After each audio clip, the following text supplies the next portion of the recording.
है, बड़े बड़े सवाल आप उठा रहे हैं, इस पर आप आगे भी चर्चा जारी रखेंगे, लेकिन वक्फ क्या है जरा ये समझ लेते हैं। आपको बताते हैं कि वक्फ आखिर है क्या, जिसको लेकर इतने सवाल उठ रहे हैं। वक्फ की संपत्ति का संचालन करने के लिए वक्फ बोर्ड है, और ये पूरा हम आपको समझाने की कोशिश कर रहे हैं और क्यों सवाल उठ रहा है। वक्फ बोर्ड कानूनी निकाय है, साल 1964 में इसका गठन किया गया था।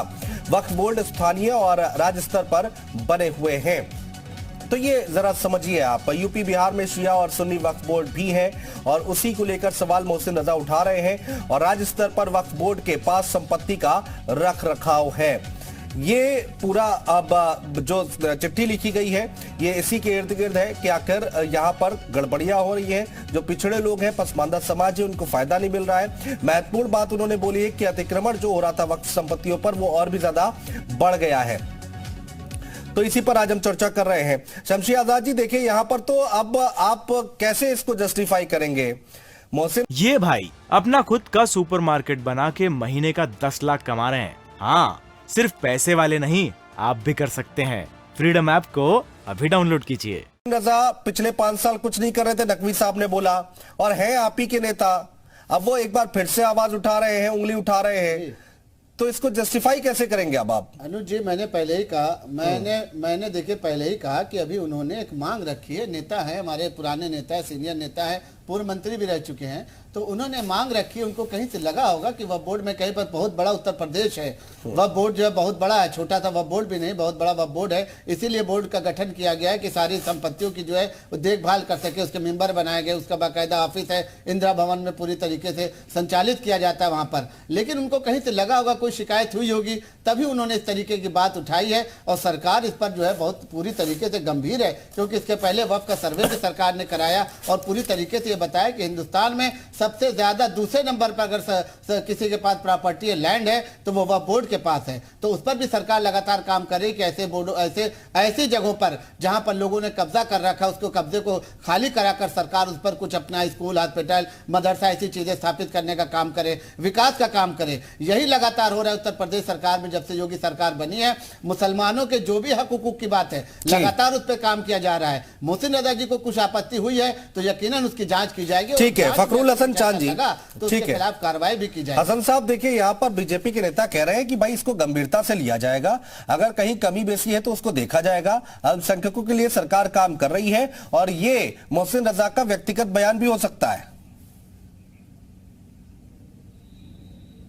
देखिए, मोहसिन रजा जी उसी विभाग में मंत्री रहे 5 साल, निसंदेह उन्हीं ने काम किया होगा।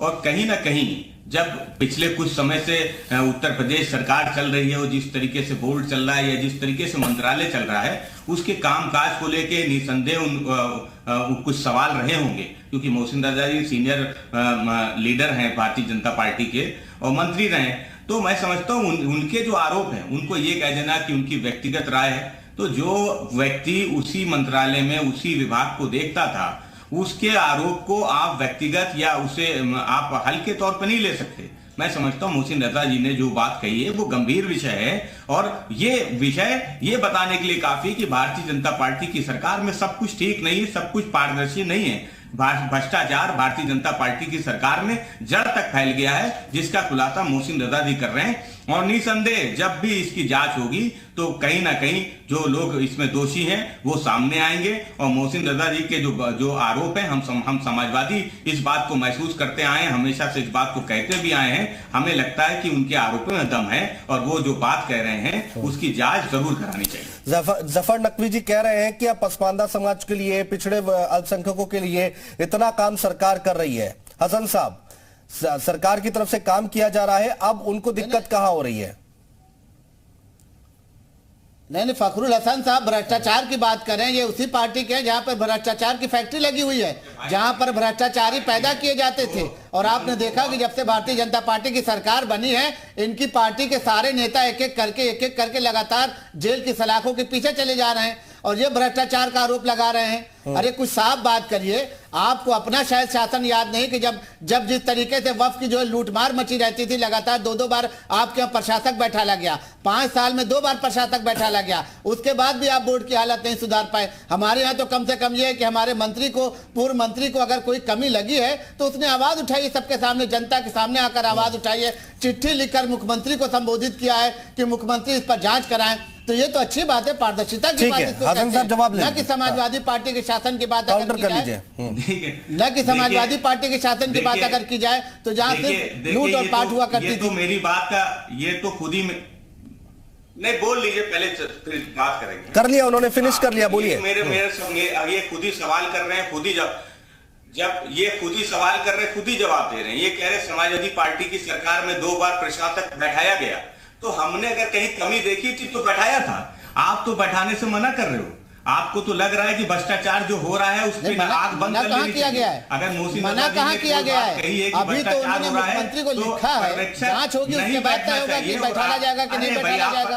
पहले तो आप प्रवक्ता हो नहीं, आप पार्टी के लीडर हो, आप बैठ गए तू मैं करता नहीं हूँ। आप गंभीर व्यक्ति अगर हैं, नहीं, आप भी कोई बहुत बड़े मुख्यमंत्री नहीं हैं। आप भी मुख्यमंत्री नहीं, आपने किस तरीके से फर्जी डिग्री के बल पे आपने किस तरीके से आवाज कब्जा किया, किस तरीके से आप गुंडागर्दी करते आए हैं, आपके बारे में भी सबको पता है। हसन साहब चले गए, कोई बात नहीं, डिबेट, पार्टी के कार्यकर्ता हैं, डिबेट होती है तो इस तरह से बातचीत होती है, जरूर होती है, काउंटर भी होते हैं और आरोप प्रत्यारोप लगते हैं दूसरी पार्टी के। लेकिन वक्फ संपत्तियों पर जानकारी, उत्तर प्रदेश में कुल 1,22,839 वक्फ संपत्तियां हैं। वक्फ अलल खैर में कुल 1,17,056 संपत्तियां हैं। वक्फ अलल औलाद में कुल 5,783 संपत्तियां हैं। वक्फ की संपत्तियों पर अवैध कब्जे लगातार बढ़ रहे हैं।